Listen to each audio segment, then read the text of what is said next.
Tata, regarde où est-ce qu'on t'emmène. Alors là, c'est incroyable. Moi, j'ai jamais vu quelque chose comme ça. C'est vraiment waouh. Une cuisine de rêve, on peut dire. Ça me touche beaucoup, hein. C'est vraiment magnifique. C'est un endroit où j'ai beaucoup vécu, j'ai beaucoup grandi sur cette île et d'être au cœur de Montréal, ici dans la vallée de Opunho. Je suis vraiment content d'être là et de partager ce moment de cuisine avec vous deux ici. Ça fait très plaisir. Dans ce cas, on utilisera l'ananas en plein milieu des champs. Let's go. C'est parti. Donc voilà, on va prendre le Oheo. On peut aussi l'appeler bec de canne. Bec de canne. Ouais. C'est un poisson que j'ai jamais travaillé et je pensais, vu qu'il est assez gros, qu'on le partage, même pour toi, si ça te va. Ah oui, tout à fait. Et avec Jacques, on va vraiment essayer d'utiliser toutes les parties. Ok.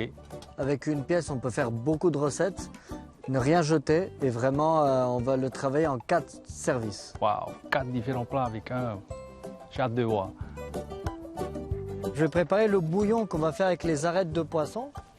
Je pris de la citronnelle et du basilic tahitien qui sont très aromatiques. En attendant que mon bouillon se fasse, justement avec les ailes et les joues de poisson, je vais préparer une tempura avec une bière locale. Les ailes et les joues, c'est une des parties les plus merveilleuses du poisson. Entre la texture et c'est surtout beaucoup de goût, c'est très goûteux près de la tête et aussi très juteux. Là, on les a mis dans la pâte à tempura, on est en train de les frire. Ok. En sauce, on va faire une aioli de ces magnifiques haricots. Donc on va les cuire dans le bouillon et après je vais en utiliser pour la sauce. Ah j'ai hâte de goûter. Hein. Moi aussi, parce que j'ai jamais fait. Ah ouais. Non, on connaît pas là. Là, on improvise, hein, comme toi. Ça c'est être chef, hein, Voilà. juste là, l'improvise comme ça. J'adore, j'adore.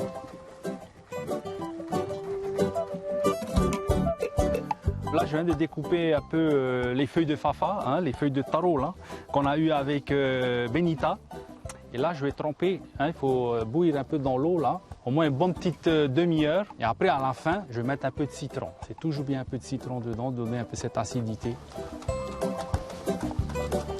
Concernant le poisson, donc durant la pêche, tu nous avais dit que les poissons de lagon, ils étaient assez fibreux. Donc en fait, on va le tailler en sashimi.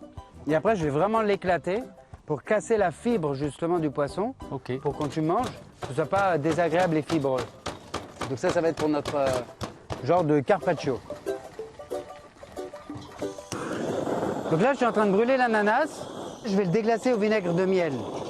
Et après, on y mettra aussi pas mal de citron caviar. Hey Mata, tu coupes l'ananas? Ah oui, je commence à couper un peu l'ananas là. Les ananas de Montréal, franchement, ils sont vraiment, je trouve que c'est un des meilleurs au monde. Hein. C'est vraiment sucré, ils sont incroyables. Nous, après, on va goûter. Je reste confiant dans ma réponse. Là, je viens de mettre le lait de coco dans le fafa là. Et j'ai fait aussi ma petite salsa d'ananas avec les feuilles de kumbawa, gingembre, citron et piment et tout ça pour relever un peu, donner cette acidité au plat. Un petit croustillant de ourou aussi. Donc le poisson, on va le cuire vraiment que côté peau, Okay. à unilatéral. Et donc le fafa, on va vraiment le mettre sur la chair. Comme ça va bien protéger la chair pendant que la peau, elle cuit. Ok. Et en fait, c'est un peu à l'étouffer d'une certaine manière. Et moi, je vais mettre mon poisson là. Maintenant, les amis, une fois que notre poisson est frit, nous sommes prêts pour le dressage. Je suis prêt. Vous êtes prêts? On est prêt! Ah, excellent.